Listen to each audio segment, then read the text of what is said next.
Good morning friends. चलिए आज हम लोग जो टॉपिक पढ़ रहे हैं उस टॉपिक का नाम है प्रोसेस कॉस्टिंग।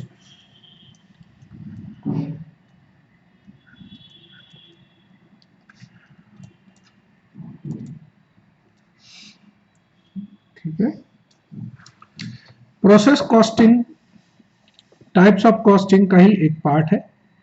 जैसे मैंने बताया था, टाइप्स ऑफ कॉस्टिंग में हम लोगों ने job costing, batch costing, contract costing, operation costing, ऐसे ही process costing and joint product and by product costing होती है।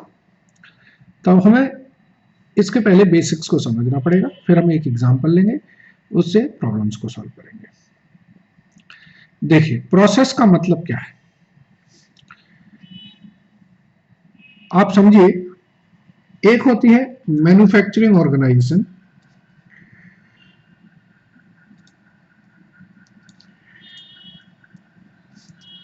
जिसमें रॉ मटेरियल से फिनिश गुड्स तैयार होता है सिंगल प्रोसेस से। क्या मतलब सर? आपको दही बनाना है तो आप क्या करेंगे, आप दूध को लेंगे और उसमें थोड़ी खट्टा डाल देंगे तो आपका दही बन जाएगा। एक ही प्रोसेस हुई। अब मैं कहता हूं आपको मिठाइयां बनानी है तो पहले क्या करेंगे, आप दूध से खोआ बनाएंगे, फिर खोए से मिठाई बनाएंगे। दो प्रोसेस इन्वॉल्व हुए। ऐसे ही जो कई मैन्युफैक्चरिंग ऑर्गेनाइजेशन होती हैं जिनमें मल्टीपल प्रोसेस होती हैं, उसके बाद आपका फाइनल प्रोडक्ट तैयार होता है। फॉर एग्जाम्पल, आप जो कपड़े पहनते हैं,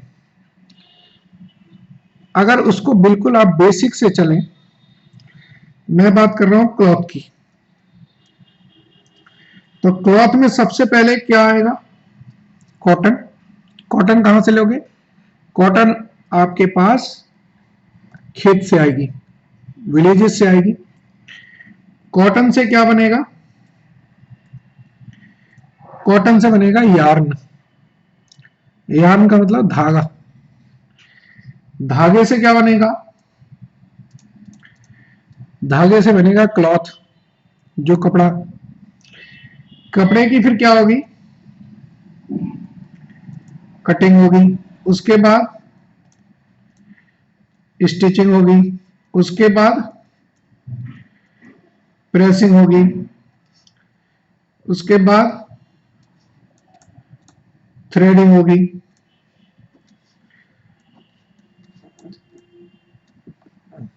तब आपका फिनिश गुड्स तैयार हुआ।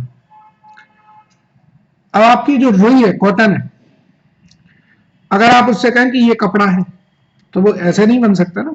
उसमें इतनी प्रोसेस, इतनी एक्टिविटीज के बाद वो गारमेंट बनता है। इसको हम गारमेंट बोलेंगे। पहनने के लिए जो कपड़ा होता है उसे हम गारमेंट बोलते हैं।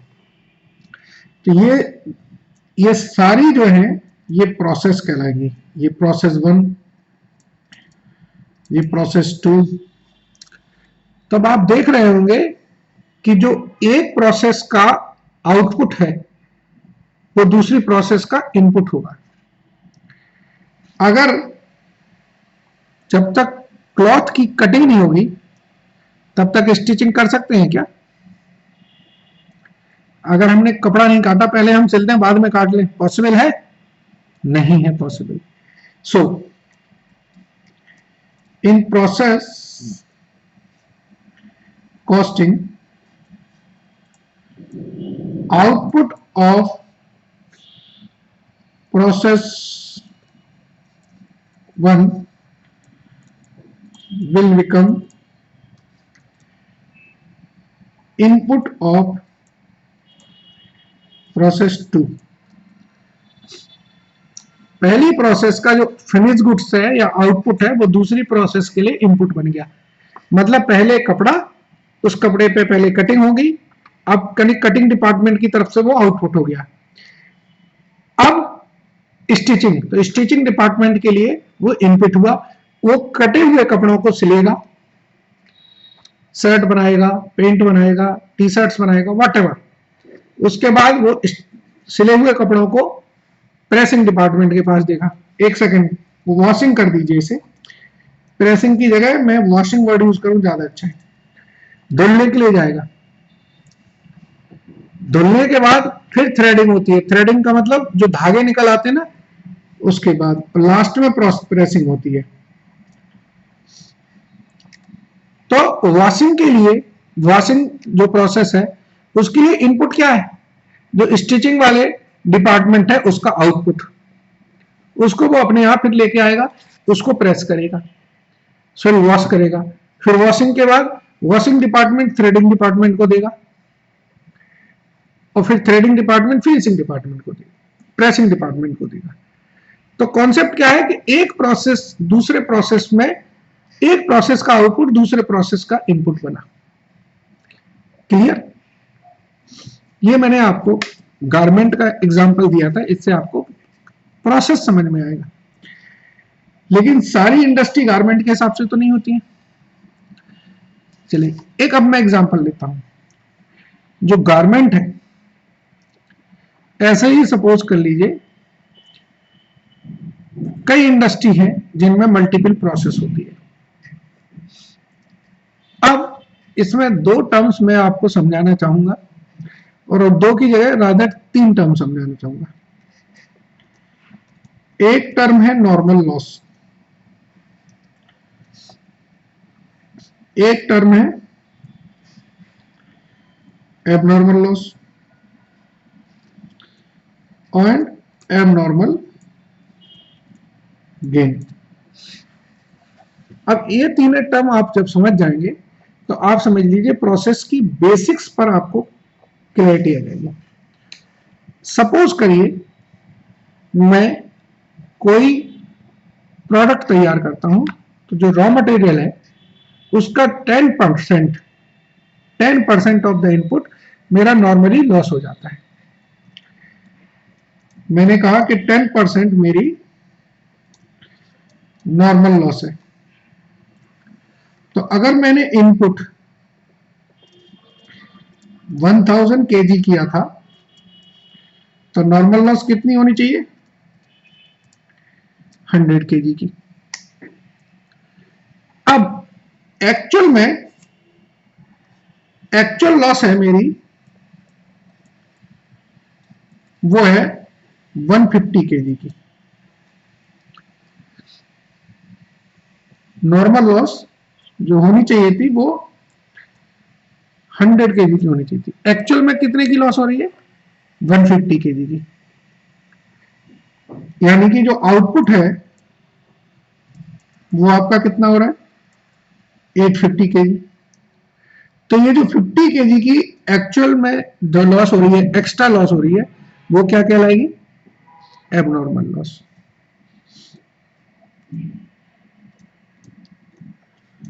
एबनॉर्मल लॉस कहलाएगी आपकी 50 केजी की।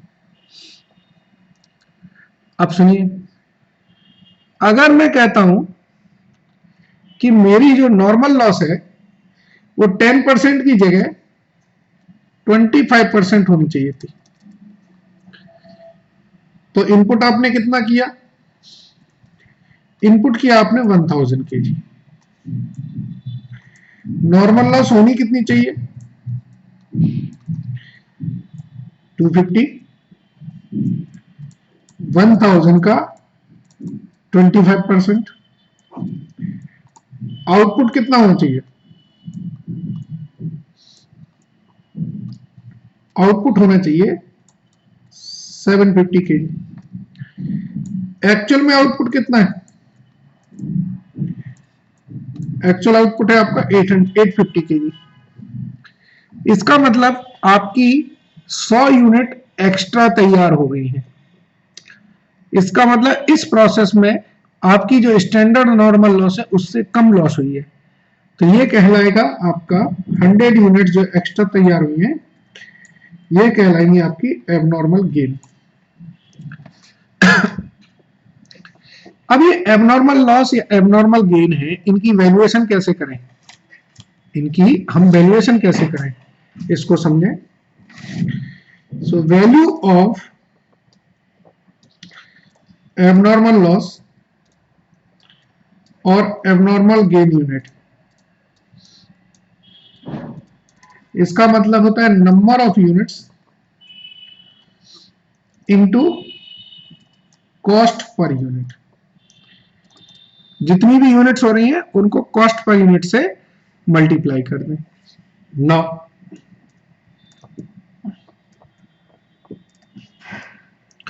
कॉस्ट पर यूनिट क्या है, यहां मैं स्टार लगा रहा हूं, ध्यान से समझिएगा। कॉस्ट पर यूनिट का मतलब होता है total cost incurred minus scrap value of normal loss upon total input quantity minus normal loss quantity. आपकी जैसे मान लीजिए टोटल जितनी भी कॉस्ट इनकर्ड है उसमें से आप नॉर्मल लॉस यूनिट्स की आप स्क्रैप वैल्यू माइनस कर दें और डिवाइड कर दें जो नॉर्मल लॉस यूनिट्स की माइनस करके जो यूनिट्स बचती हैं। तो ये कॉन्सेप्ट तो मैंने आपको स्टैंडर्ड बताया, अब इनके जरा फॉर्मेट समझ लेते हैं, फॉर्मेट से आपको और क्लैरिटी आ जाएगी।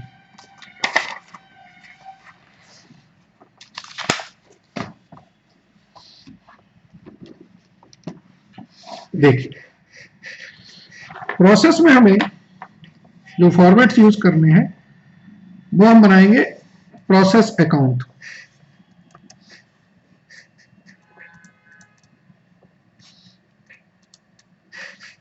प्रोसेस अकाउंट जितनी प्रोसेस होंगी उनके हिसाब से बनेंगे। जैसे सपोज करिए ये पहली प्रोसेस है तो मैं लिख रहा हूं प्रोसेस अकाउंट फर्स्ट।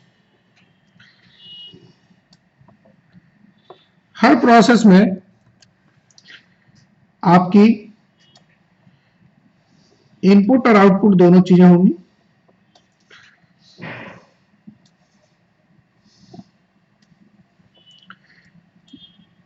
यहां यूनिट्स लिखेंगे और यहां अमाउंट लिखेंगे, यहां यूनिट्स लिखेंगे और यहां अमाउंट लिखेंगे। सपोज करिए यहां पर हम लिखेंगे टू मटेरियल इंट्रोड्यूस, जितनी यूनिट्स हैं वो यहां लिख देंगे और जो अमाउंट है उनकी यहां लिख देंगे। इसके बाद जो लेबर है, जो एक्सपेंसेस या जो भी ओवरहेड्स हैं उनको हम यहां लिखेंगे और भी अगर कोई खर्चे हैं तो उनको हम लिखते जाएंगे। ठीक है। अब जो नॉर्मल लॉस है तो यहां पर तो नॉर्मल लॉस की यूनिट्स आ जाएंगी और यहां पर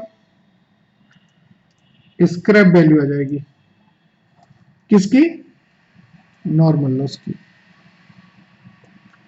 ठीक है फ्रेंड्स।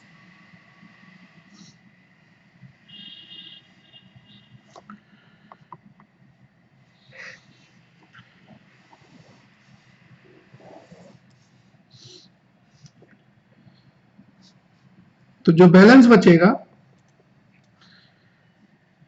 वो हो जाएगा हमारा ट्रांसफर टू प्रोसेस सेकंड, अगर कोई एबनॉर्मल लॉस यूनिट्स नहीं हुई। ठीक है, ये यूनिट्स है और ये वैल्यू है। ये वैल्यू कैसे निकली, this number of units into per unit cost. और पर यूनिट कॉस्ट का फॉर्मूला मैंने बताया था आपको, क्या, total cost incurred minus total cost incurred is this, ये मान लीजिए x है और ये वैल्यू y है, ये a है और ये वैल्यू b है। So per unit cost is equal to x minus y upon a minus b। Am I correct? Yes. तो ये हमारी पर यूनिट कॉस्ट आ गई और ये टोटल कर देंगे तो ये प्रोसेस बन हो गया। अब जब हम प्रोसेस सेकंड में जाएंगे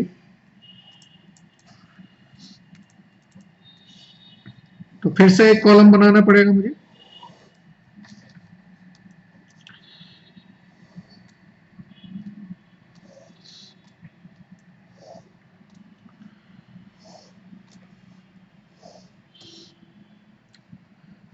ध्यान दीजिएगा जरा, पर्पल कलर यूज कर रहा हूं। ये जो यूनिट्स थी ये वाली, ये यूनिट्स हमारी यहां पर इनपुट बन जाएंगी और ये वैल्यू हमारी यहां पर आ जाएगी। तो यहां लिखेंगे ट्रांसफर फ्रॉम प्रोसेस 1। अब इस प्रोसेस में हमारा जो भी मटेरियल, लेबर या जो भी वैल्यू लगनी है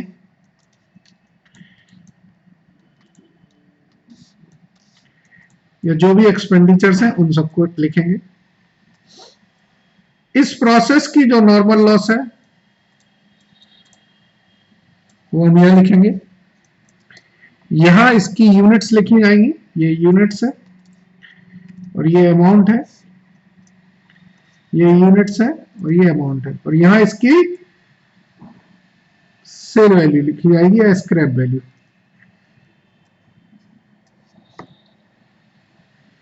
अब सपोज करिए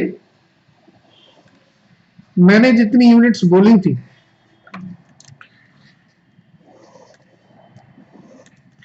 मतलब मेरी जो नॉर्मल लॉस मैंने प्लान किया था मेरा उससे ज्यादा लॉस हो गया है, तो यहां पर जो एक्स्ट्रा लॉस हुआ है उसे हम क्या कहेंगे? Abnormal loss. यहां यूनिट्स आ जाएंगी और यहां वैल्यू आएगी। वैल्यू कैसे निकलेगी? Abnormal loss unit into per unit cost, और यहां पर आएगा finish good transfer to process third. यहां यूनिट्स आएंगी और यहां पर वैल्यू आएगी कैसे? Units into per unit cost. Per unit cost मैंने बताया है, बाकी जब हम वैल्यूज लिखेंगे, प्रॉब्लम सॉल्व करेंगे तो उससे और क्लियर हो जाएगा। अब हमारी प्रोसेस 3 है।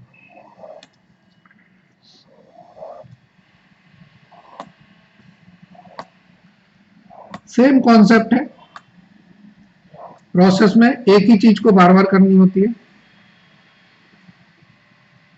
ये प्रोसेस हमारी 3 है। अब आप देखिएगा प्रोसेस 3 में जो प्रोसेस 2 का आउटपुट है वो प्रोसेस 3 का इनपुट बन जाएगा। ट्रांसफर फ्रॉम प्रोसेस 2, यहां यूनिट लिख देंगे हम, यहां वैल्यू लिख देंगे, ठीक है।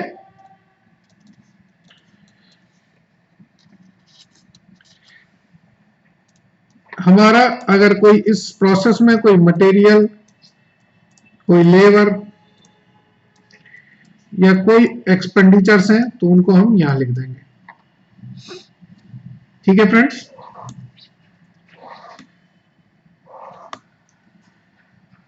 यहां पर हमारी जो नॉर्मल लॉस है वो आ जाएगी यहां यूनिट इस प्रोसेस की, और इस नॉर्मल लॉस की जो भी स्क्रैप वैल्यू है वो। अब मैं कहता हूं कि यहां मेरी नॉर्मल लॉस ज्यादा कम हुई है, मतलब कम हुई है, मेरी परसेंटेज जो एस्टीमेट था उससे भी कम हुई है, तो यूनिट्स मेरी जो फिनिश यूनिट्स होंगी वो ज्यादा तैयार हो जाएंगी, तो ये हमारी आएगी फिनिश गुड्स। अकाउंट्स। ये मेरा फिनिश गुड्स तैयार हो गया और इसकी वैल्यू क्या होगी, number of units into per unit cost से हम ये वैल्यू कैलकुलेट कर लेंगे। तो यहां पर हमें एक बैलेंसिंग फिगर आएगी। ये बैलेंसिंग फिगर हमारी एबनॉर्मल गेन कहलाएगी। एबनॉर्मल गेन के लिए number of units into per unit cost से पीयूसी पर यूनिट कॉस्ट से वो वैल्यू लेकर निकाल देंगे। अब आप सोच रहे होंगे ये पर यूनिट कॉस्ट के लिए वैल्यू कौन सी लेंगे, तो यहां तक का जो टोटल अमाउंट है वो हमारी टोटल कॉस्ट होगी और टोटल कॉस्ट में से ये स्क्रैप वैल्यू हम माइनस कर देंगे, डिवाइडेड बाय ये number of units minus normal loss units. तो इस तरीके से हमारी ये पर यूनिट कॉस्ट की वैल्यू निकल आएगी। फ्रेंड्स, प्रोसेस में एक कॉन्सेप्ट और होता है कि कभी कभी जैसे इस वाले अकाउंट फॉर्मेट में हमने देखा कि प्रोसेस से हम एक प्रोसेस से जब दूसरी प्रोसेस पर ट्रांसफर करते हैं तो हम कॉस्ट पर ट्रांसफर करते हैं, कोई प्रॉफिट चार्ज नहीं करते हैं। लेकिन कभी कभी ऐसा होता है कि एक प्रोसेस से जब हम दूसरे प्रोसेस पे ट्रांसफर करते हैं तो कुछ प्रॉफिट भी चार्ज करते हैं। तो ये एक नेक्स्ट कॉन्सेप्ट है। If we transfer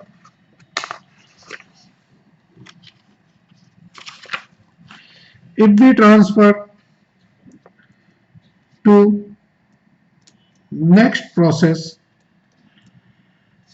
by adding some margin,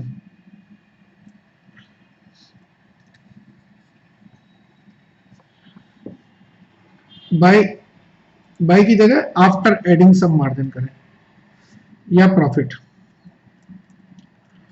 suppose करो मैंने प्रोसेस 1 से प्रोसेस 2 में ट्रांसफर करते वक्त 20% कॉस्ट का जोड़ दिया, तो जो प्रोसेस 2 है उस प्रोसेस 2 में जो भी ट्रांसफर होकर वैल्यू आई है उसमें प्रॉफिट इंक्लूड है। अब अगर प्रोसेस 2 में जो क्लोजिंग स्टॉक बचता है उस क्लोजिंग स्टॉक में जब हम वैल्यूएशन करेंगे पर यूनिट कॉस्ट का तो कुछ प्रॉफिट एलिमेंट इंक्लूड है प्रोसेस 1 का। अभी आप सिर्फ समझ लीजिए, हो सकता है अभी आपको थोड़ा कॉम्प्लिकेट लगे, लेकिन जब हम इसकी एक प्रॉब्लम कराएंगे तो आपको ये बहुत इजीली समझ में आ जाएगा। तो मैं ये बता रहा था कि जब मैंने प्रोसेस 1 से प्रोसेस 2 में ट्रांसफर किया तो मैंने इसमें कॉस्ट प्लस 20% ऐड करके ट्रांसफर किया और प्रोसेस 2 से ऐसे ही प्रोसेस 3 में ट्रांसफर किया तो इन्होंने इनकी जो कॉस्ट थी इसमें 10% ऐड करके ट्रांसफर किया। अब सपोज करिए प्रोसेस 2 में कुछ क्लोजिंग स्टॉक है, तो इस क्लोजिंग स्टॉक में कुछ कंपोनेंट ऐसा भी है जो कहां से आया है, प्रोसेस 1 से आया है। इट मींस इस क्लोजिंग स्टॉक में some component are above cost, जो कॉस्ट से ज्यादा पे ऐड है, ठीक है ना। So we have to remove the profit element included in the closing stock. This is called stock reserve. आपको कुछ वर्ड याद आ रहे होंगे, मैं और एग्जांपल क्लियर कर दूं। आपने कंसाइनमेंट पढ़ा है, कंसाइनमेंट में आपने देखा है कि जब हम कंसाइनी को गुड्स भेजते हैं तो हम इनवॉइस प्राइस पे भेजते हैं। इसका मतलब कॉस्ट में कुछ प्रॉफिट ऐड करके भेजते हैं, ठीक है ना, रिकॉल हो रहा होगा। तो जितना क्लोजिंग स्टॉक हमारे यहां बचता है उसमें जितना प्रॉफिट इंक्लूड होता है उसको हम स्टॉक रिजर्व करके डेबिट साइड में डालते हैं। तो यही सेम चीज यहां पर है। स्टॉक रिजर्व हमेशा तब हटाना पड़ेगा जब हमारी बुक्स में कोई ऐसा क्लोजिंग स्टॉक है जो कॉस्ट के ऊपर है। तो जितना कॉस्ट के ऊपर उसमें प्रॉफिट ऐड है उस प्रॉफिट को हम हटा देते हैं, वो स्टॉक रिजर्व कहलाता है। तो जब इनवॉइस प्राइस पर हम गुड्स को ट्रांसफर करेंगे तो प्रोसेस में फिर हम दो कॉलम बना लेंगे अलग अलग। क्या, समझ लीजिए, जैसे ये मेरी प्रोसेस फर्स्ट है,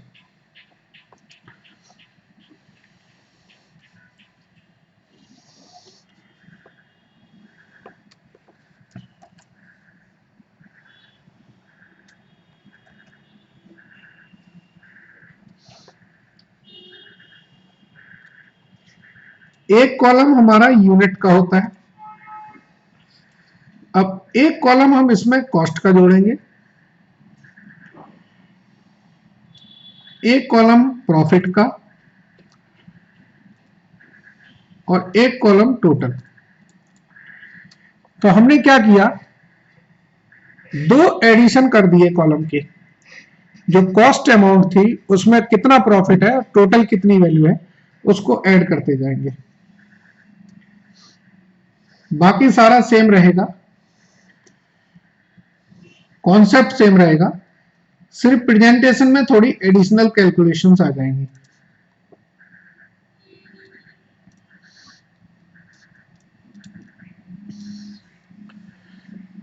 ठीक है फ्रेंड्स,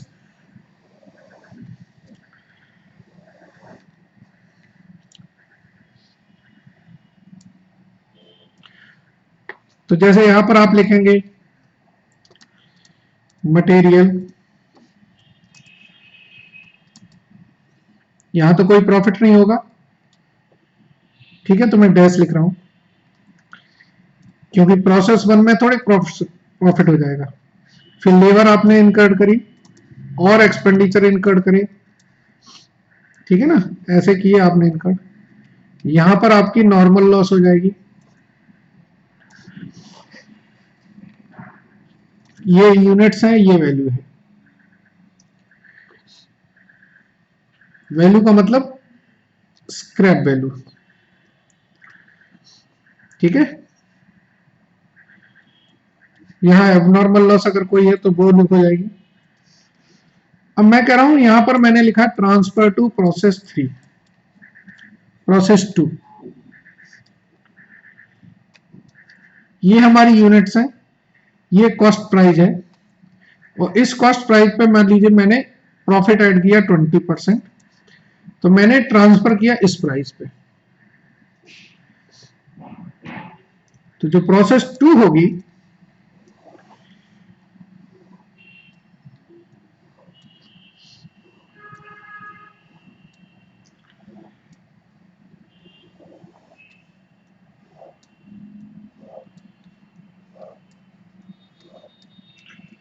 यहां पर प्रोसेस 1 से ट्रांसफर आएगा,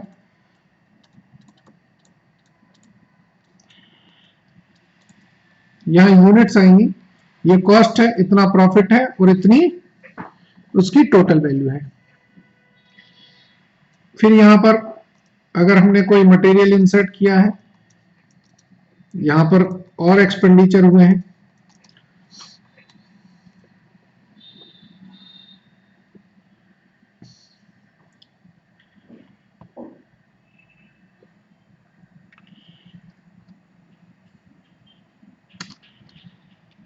ठीक है।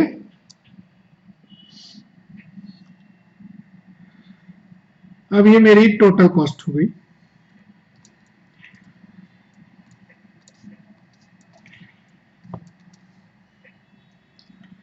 इसमें से जो मेरा क्लोजिंग स्टॉक है वो मैं माइनस कर दूंगा, तो अब ये जो क्लोजिंग स्टॉक है ये पोर्शन मेरा कहलाएगा अनरियलाइज प्रॉफिट या स्टॉक रिजर्व। ठीक है,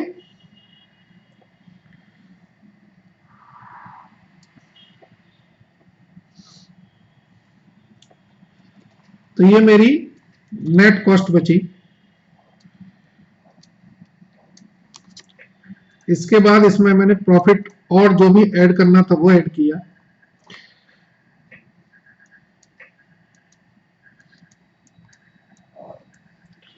तो ये हमारा ट्रांसफर टू प्रोसेस थर्ड।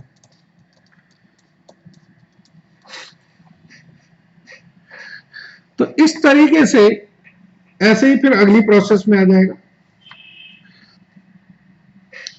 तो कॉन्सेप्ट क्या है कि अगर हम ट्रांसफर कर रहे हैं यूनिट्स को एबव इनवॉइस प्राइस या एबव कॉस्ट प्राइस, सॉरी, मतलब एक प्रोसेस से जब हम दूसरे प्रोसेस में कुछ प्रॉफिट ऐड कर रहे हैं तो उसकी कैलकुलेशन हम यहां पर उस प्रॉफिट को ऐड कर देंगे, और अगर कोई क्लोजिंग स्टॉक में प्रॉफिट इंक्लूड है तो उसको हम हटा देंगे। This profit is called stock reserve. Questions कराऊंगा मैं, तब आपको और क्लैरिटी आ जाएगी। ठीक है friends, that's all from process. इसके बाद हमको एक कॉन्सेप्ट इक्विवेलेंट प्रोडक्शन का पढ़ना है और एक concept joint product by product का पढ़ना है। चलिए अब इसके बाद आपको मैं प्रॉब्लम्स करा रहा हूं, वो प्रॉब्लम्स देखिए और इसको समझिए, then we will go for equivalent production. Thank you very much.